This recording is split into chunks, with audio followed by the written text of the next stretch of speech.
નમસ્કાર. લોકોની મુશ્કેલીઓ અને લોકોના પ્રશ્નોને વાચા આપવા માટે લોકોની વચ્ચે જઈને રસ્તાઓ ઉપર ઉતરીને એક જવાબદાર રચનાત્મક વિરોધ પક્ષ તરીકે કોંગ્રેસ પાર્ટી કામ કરી રહી છે. જે જ્યાં જ્યાં અન્યાય થાય લોકોને ત્યાં લોકોનો અવાજ બનવાની કોશિશ અમે કરી રહ્યા છીએ. આના ભાગરૂપે 9 ઓગસ્ટ 2024ના રોજ આપણા ગુજરાતના મોરબીથી કે જ્યાં આગળ એક પુલ તૂટવાના કારણે અનેક વ્યક્તિઓએ જીવ ગુમાવ્યા. લાંબો સમય થયો છે, હજી એમને ન્યાય નથી મળ્યો. એ પરિવારો આજે પણ ન્યાય ઈચ્છી રહ્યા છે. ત્યારે મોરબીના એ પીડિતોના અવાજને સાથે લઈને 9 ઓગસ્ટથી કોંગ્રેસ પક્ષની ન્યાય યાત્રા શરૂ થઈ રહી છે.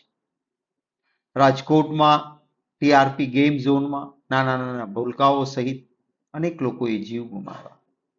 વડોદરાનું હરણીકાંડ હોય કે સુરતમાં તક્ષશિલા કાંડ હોય કે પાલનપુરમાં બ્રિજ તૂટે, નવો જ બનેલો બ્રિજ અને નીચે ગરીબ વ્યક્તિઓએ જીવ ગુમાવ્યા હોય, આવા વ્યક્તિઓના ન્યાય માટે, આપ સૌના ગુજરાતીઓના પ્રશ્નો માટે અમારા સેવાદળના રાષ્ટ્રીય અધ્યક્ષ શ્રી લાલજીભાઈ દેસાઈની આગેવાનીમાં આ યાત્રા નીકળશે.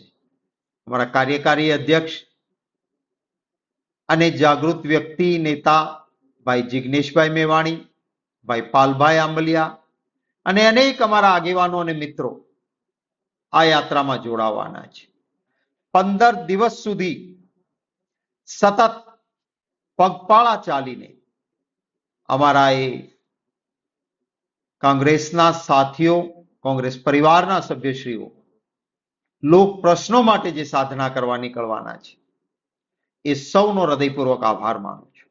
આપ સૌને ગુજરાતીઓને વિનંતી કરું છું કે આપ આ યાત્રામાં સહયોગ કરજો. આપના સ્થાનિક પ્રશ્નો હોય તો યાત્રા નીકળે ત્યારે આપજો. એમાં અમારા માનની ધારાસભ્યશ્રીઓ રાજ્યના પ્રશ્નો ધારાસભામાં ઉઠાવે, કેન્દ્રના પ્રશ્નો હશે તો હું અને ગેનીબેન ઠાકોર અમારો પ્રયત્ન રહેશે કે સંસદમાં આપના એ પ્રશ્ન માટે અવાજ ઉઠે. નાના મોટા અનેક લોકોને તકલીફો છે, એનું સંકલન કરવાનું કામ આ યાત્રા દરમિયાન થશે. મોરબીથી રાજકોટ, રાજકોટથી સુરેન્દ્રનગર જિલ્લામાં થઈ, વિરમગામ થઈ, અમદાવાદ જિલ્લામાં પ્રવેશ કરી મહાત્મા ગાંધીજીના આશ્રમ ખાતે યાત્રા આવશે અને એ પછી ગાંધીનગર તરફ આ યાત્રા પ્રયાણ કરશે. આપ સૌના સાથ સહયોગની કામના કરું છું. કોંગ્રેસ પક્ષના તમામ નેતાઓ અને કાર્યકર્તાઓને વિનંતી કરું છું કે 15 દિવસ આપ પગપાળા ન ચાલી શકો તો કંઈ નહીં, જેટલો સમય જ્યાં આપી શકાતો હોય ત્યાં યાત્રામાં જોડાઈને સમય આપજો. જે કોઈ વ્યક્તિઓ જ્યાં મદદરૂપ બની શકતી હોય, યાત્રાના દરમિયાન યાત્રિકોને જરૂરિયાત મુજબની મદદ હોય એ મદદ કરવામાં આપ અગ્રેસર રહેજો. નાના મોટા જે ગામો શહેરો આવતા હોય એના સૌ નાગરિકોને વિનંતી કરું છું કે આપ જરૂર યાત્રામાં જોડાજો, આપનો સહયોગ આપજો. ફરી વખત ભાઈ શ્રી લાલજીભાઈ દેસાઈ અને ટીમ જે યાત્રા લઈને નીકળી રહી છે એમને શુભકામનાઓ.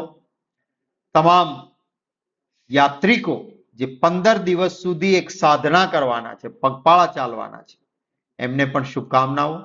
અને મારા વાલા ગુજરાતીઓ જે સહયોગ આપવાના છે એનો હૃદયપૂર્વક કોંગ્રેસ પક્ષ વતી અને અંગત રીતે આભાર માનું છું. આવજો.